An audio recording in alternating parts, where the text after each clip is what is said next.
పీఓకి సంబంధించినటువంటి విషయంలో రాత్రికి రాత్రే భారత ఆర్మీ దళాలు మాత్రము అక్కడ దాడి చేయడం జరిగింది. ఆ దాడికి సంబంధించినటువంటి విషయంలో ప్రజలు ఏమంటున్నారో అడిగి తెలుసుకుందాం.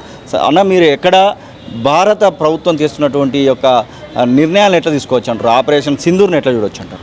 నిజంగా ముఖ్యంగా ఆపరేషన్ సింధూర్ అంటే భారతదేశ ప్రధానమంత్రి ఆధ్వర్యంలో త్రివిధ దళాధిపతులు army, navy and air force సంయుక్తంగా ఈ మూడు త్రివిధ దళాధిపతులు సంయుక్తంగా నిర్వహించిన ఆపరేషన్ సింధూర్ అనే కార్యక్రమం అనేది రాత్రి విజయవంతంగా సక్సెస్ఫుల్గా కంప్లీట్ అయ్యడం జరిగింది. ఎందుకంటే టెర్రరిస్టు క్యాంపులలో అంటే లైన్ ఆఫ్ కంట్రోల్లో ఉన్న టెర్రరిస్టు క్యాంపులన్నీ దాదాపు లష్కర్ ఏ తోయిబా కానీ, జైషే మహమ్మద్ కానీ ఇట్లాంటి టెర్రరిస్టు క్యాంపుల శిక్షణ కార్యక్రమాలకు సంబంధించిన సంస్థలన్నీ తునాతునకలు నేలమట్టం చేయడం జరిగింది. సో ఇప్పుడే మనం ఇలాగనే 10 గంటలకు ఆర్మీ కానీ, నేవీ కానీ వాళ్ళు మీడియా సమావేశం కూడా నిర్వహించడం జరిగింది. ఈ కార్యక్రమం ముందుగా పాకిస్తాన్ పౌరులపై కాదు, ముఖ్యంగా చెప్పడం ఏంటంటే భారతదేశం చెప్పింది అంతర్జాతీయ మీడియాకు, పాకిస్తాన్కి చెప్పాల్సిన అవసరం లేదు కానీ అంతర్జాతీయ దేశాలకు, వివిధ దేశాలకు చెప్పింది ఏంటంటే మా దేశంపై ముఖ్యంగా సామాన్య పౌరులపై టెర్రరిస్టులు ఇలాంటి దుర్మార్గ హత్యలకు దారుణానికి ఒడిగడుతున్న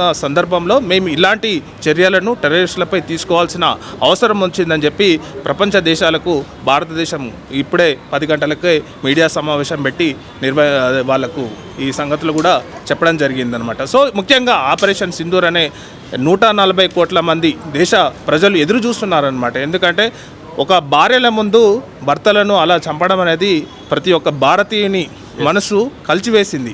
అంటే వాళ్ళ సింధూరాన్ని, అంటే వాళ్ళ బొట్టును తూడ్చేసిరు ఈ దుర్మార్గులు, ఈ టెర్రరిస్టులు. సో దానికి ప్రతీకారంగానే పేరు కూడా ఆపరేషన్ సింధూర్ అని పెట్టడం జరిగింది. ఈ కార్యక్రమం అనేది నైటు సక్సెస్ఫుల్గా త్రివిధ దళాధిపతులు కంప్లీట్ చేయడం జరిగింది. సో వాళ్ళకు ముఖ్యంగా త్రివిధ దళాధిపతులకు అభినందనలు. మీ వెనకాల ఇప్పటికీ కూడా పాకిస్తాన్ కొన్ని దేశాలు సహకరించడానికి సిద్ధంగా ఉన్నట్టుగా వార్తలు వస్తూ ఉన్నాయి. మీరేమనుకుంటా ఉన్నారు ఈ సహకరించేటువంటి? ఎందుకంటే భారతదేశం అనేది ఒక పెద్ద దేశం సార్. ఎందుకంటే ఇప్పుడు పక్కన చైనా ఉంది. చైనాకు ధీటుగా భారతదేశం ఎదిగిపోతుందా అన్న ఉద్దేశంతో చైనా ఏం చేస్తుందంటే పాకిస్తాన్ను కొంచెం ఎంకరేజ్ చేస్తుంది అనమాట. వాళ్ళకు పోటీగా పాకిస్తాన్ను వాళ్ళు ఒక చిన్న దేశంగా చూస్తారు, అది ఒక పెద్ద డెవలప్డ్ కంట్రీ కాదు. కానీ కంపేర్ టు భారతదేశం చూస్తే భారతదేశం అనేది చాలా well developed country. Almost GDP 6.3% గ్రోత్తోని ముందుకెళ్తున్న దేశం అనమాట. సో ఈ దేశంలో ప్రపంచ దేశాల పెట్టుబడులు, ప్రపంచ దేశాల మెయిన్గా సంస్థలకు సీఈఓలుగా భారతదేశ ప్రజలు అవుతున్నారు. సో దీన్ని కంటగింపుగా చైనా అనేది దీన్ని ఓర్వలేకపోయి పాకిస్తాన్ ఎంకరేజ్ చేస్తూ పాకిస్తాన్కు మేము సహాయం చేస్తాం, పాకిస్తాన్కు ఆయుధ సామాగ్రి ఇస్తామని చెప్పి ఆ దేశాన్ని ఇంతో అంతగా చైనా సహాయపడుతుందని చెప్పి దానివల్ల చైనా దేశంకు కొంచెం దానివల్ల పాకిస్తాన్ అనేది కొంచెం మాకు ఈ దేశం సహాయపడుతుందని చెప్పి బీకాలు మోగుతుందన్నమాట. సో మేజర్ ఇది మొన్న జరిగినటువంటి టెర్రర్ అటాక్స్ సంబంధించినటువంటి విషయంలో ఆయుధాలను అమెరికా ఇచ్చిందన్నటువంటి మాటలు వస్తూ ఉన్నాయి. మీరేమంటారు? నిజంగా సార్, ఇది ఆయుధాలు అనేది అమెరికా ఎప్పటి నుంచో పాకిస్తాన్కి ఇప్పుడు కాదు, 70 సంవత్సరాల స్నేహపూర్వక సంబంధం ఉంది. మనం ఏమనుకుంటాం అంటే అమెరికా భారత్కు రిలేషన్స్ ఉంటున్నాయి కానీ ఆయుధారంగా రిలేషన్స్ లేవు. కానీ పాకిస్తాన్కు అమెరికాకు ఆయుధపరంగా రిలేషన్స్ ఉన్నాయి.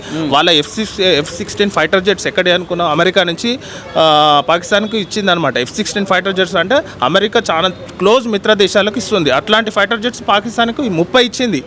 సో ఆ ఫైటర్ జెట్స్తో మన మీద అటాక్ చేయడానికి సిద్ధంగా ఉన్నాయని చెప్పి ఇట్లాంటి ప్రకటనలు చేస్తుంది. సో అమెరికా ఏదైతే ఇతోధికంగా ఆయుధ సామాగ్రిని వీళ్ళు టెర్రరిస్టులకు ఇవ్వడం వల్ల ఆ టెర్రరిస్టులు భారతదేశంపై ఇలాంటి సామాన్య వ్యక్తుల మరణానికి దారితీస్తున్నాయి. ఈ విషయంపై ముఖ్యంగా అమెరికా ఆలోచించుకోవాలి. దీనికి సంబంధించిన పూర్తి రిపోర్ట్ను అమెరికాకు భారతదేశ రక్షణ శాఖ అమెరికాకు పూర్తిగా ఇవ్వడం జరిగింది. ఎందుకంటే దీనివల్ల అమెరికాకు చెడ్డ పేరు వస్తుంది అనమాట. ఎందుకంటే అమెరికాకు ఎంతో అంత పేరు ఉండదు ఏంటంటే టెర్రరిస్టులకు. ఎందుకంటే అమెరికా కూడా ఒకప్పుడు టెర్రరిస్టుల వల్ల ఎంతో ఇబ్బంది పడింది, లాడెన్ వల్ల ఎన్నో మంది ఇబ్బంది పడింది.